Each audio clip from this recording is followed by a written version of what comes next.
پاکستانی اداکارہ ایمن خان اور منیب بٹ نے گزشتہ سال نومبر میں شادی کی تھی، جن کی شادی کے 1 ماہ تک جاری رہنے والی تقریبات کا پورے سوشل میڈیا پر چرچا رہا، جہاں کچھ نے تعریف کی جبکہ بہت سے افراد نے انہیں تنقید کا نشانہ بنایا۔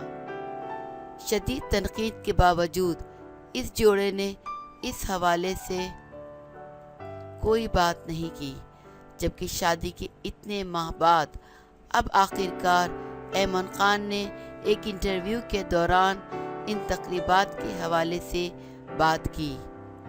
اداکارہ ثمینہ پیرزادہ نے ایمن خان کو اپنے شو ریوائنڈ وتھ ثمینہ پیرزادہ میں دعوت دی، جہاں ایمن نے شادی ہونے کے بعد زندگی تبدیل ہونے کے حوالے سے بات کی۔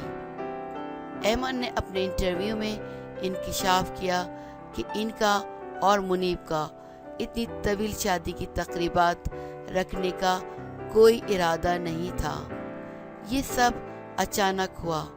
اداکارہ نے بتایا کہ منگنی کے بعد ان کی شادی کی 10 تقریبات منعقد ہوئیں۔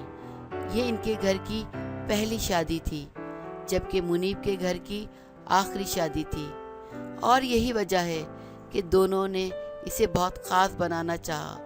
ایمن کا کہنا تھا کہ ہم نے اپنی منگنی کی تقریب اتنی بڑی نہیں رکھنی تھی، لیکن منیب اور میرے سارے دوست اداکار ہی ہیں، تو وہ سب منگنی میں آئے اور یہ ایونٹ خود ہی بڑا ہو گیا۔ انہوں نے مزید کہا کہ ہم نے لوگوں کی تنقید پر دھیان نہیں دیا، لوگوں کا کام ہے بولنا۔ صرف ایک بار اپنے ہنی مون کے دوران میں نے سوشل میڈیا پر کمنٹس پڑھنا شروع کیے، اور پھر میں نے یہی سوچا کہ لوگ آخر ایسا کیوں سوچتے ہیں، لیکن پھر میں نے یہ سوچا کہ میں خود کو کیوں تکلیف دے رہی ہوں۔ ایمن کا یہ بھی کہنا تھا کہ ان کی شادی کو 5 ماہ مکمل ہو چکے ہیں اور ان کی زندگی منیب کے ساتھ بے حد اچھی گزر رہی ہے، اور منیب کے ساتھ ان کا رشتہ آج بھی بالکل پہلے جیسا ہے۔ اداکارہ کے مطابق ہم آج بھی بہت اچھے دوست ہیں، مجھے ایسا محسوس ہوتا ہے کہ ہم دوست پہلے اور میاں بیوی بعد میں ہیں۔ میرے لیے واحد چیلنج اپنے گھر کو چھوڑنا تھا۔ منیب میری پہلی محبت ہے، وہ بہت خیال رکھتا ہے۔ ہم 4 سالوں سے ساتھ ہیں اور شادی کے بعد ہم بہت اچھے دوست بن گئے ہیں۔ ایمن اور منیب ایک ساتھ ہم ٹی وی کے ڈرامے باندی میں کام کر چکے ہیں۔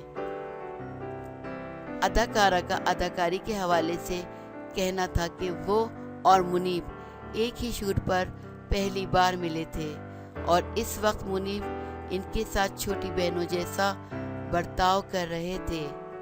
ایمن نے یہ بھی بتایا کہ انہوں نے ابھی کیریئر سے وقفہ لیا ہوا ہے اور وہ جلد واپسی اداکاری شروع کر دیں گی۔